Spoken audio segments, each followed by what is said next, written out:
আমাদের আমলের জজবা থাকা, আমাদের আমলের জজবা থাকা, রাতের আধারে আল্লাহর কাছে কান্নাকাটি করা, রাতের আধারে আল্লাহর কাছে জায়নামাজ দুইটা অযত্ন নিয়া জায়নামাজটা ফালাইয়া 2 রাকাত তাহাজ্জুদের নামাজ আদায় করিয়া আল্লাহর কাছে কান্নাকাটি করে দোয়া করা, পাওনা চাওয়া, মাপ চাওয়া। আল্লাহ বলে, হে বান্দারা, তুই আমার কাছে যা চাবি আমি তো দেওয়ার জন্য আমি আলীর প্রস্তুত। কিন্তু বান্দা, তোরা তো আমার কাছে চাস না, তোরা তো দুনিয়ার মোহের মধ্যে লিপ্ত।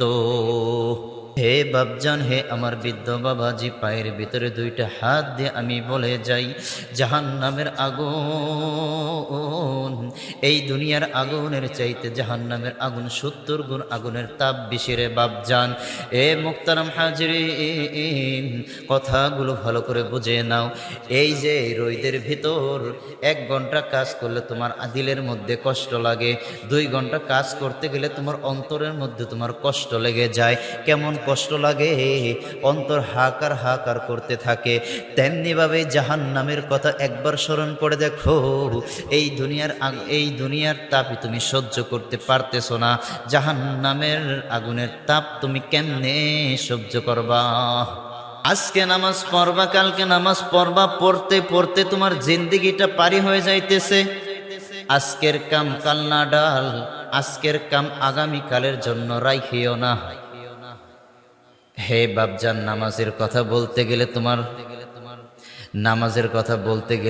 লজ্জা লাগে, নামাজের কথা বলতে গেলে তোমার লজ্জা লাগে। একবার ভেবে দেখো, কাদের জন্য বর্ষ লড়াই?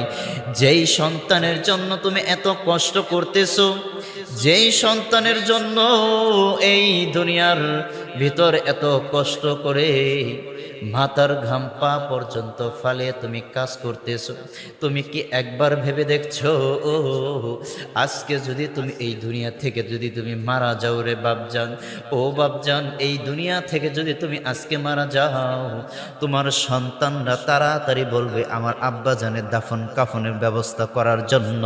কাদের জন্য তোমার অযত্ন করবে?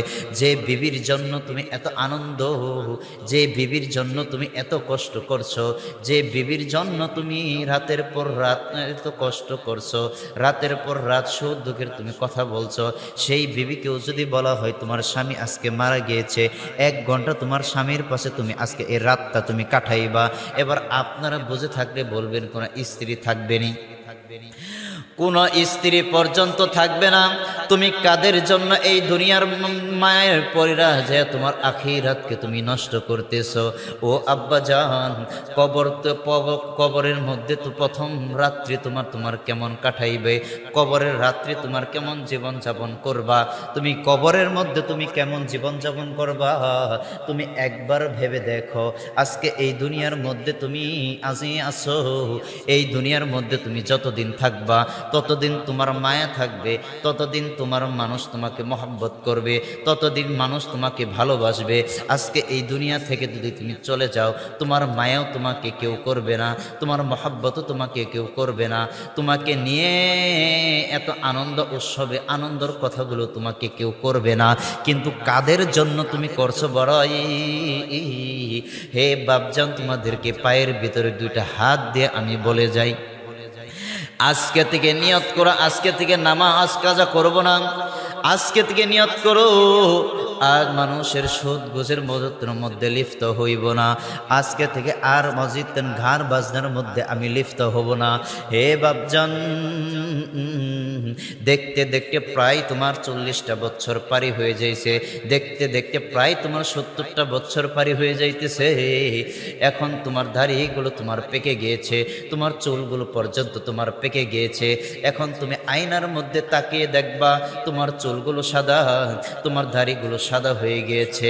আর একটা 25 বছরের একটা বালককে তুমি দাঁড়া করাইয়া আয়নার মধ্যে দিবা, তার চুলগুলো কালো আছে, তার দাড়িগুলো কালো, তোমার বয়সটা বাড়িয়ে যাচ্ছে, তুমি কবর পথের যাত্রী হইতেছো। মুহতারাম হাজিরিন, এই কারণে ভাই আমাদের জীবনটাকে এমন ভাবে কাটানো দরকার কেমন ভাবে তোমার জীবনটাকে তুমি কাটাইবা, আজকে এমন ভাবে তোমার জীবনটা কাটাইবা মনে করবা আজকেই এই আজকের দিনটাই হতে পারে আমার আপনার জীবনের শেষ দিন।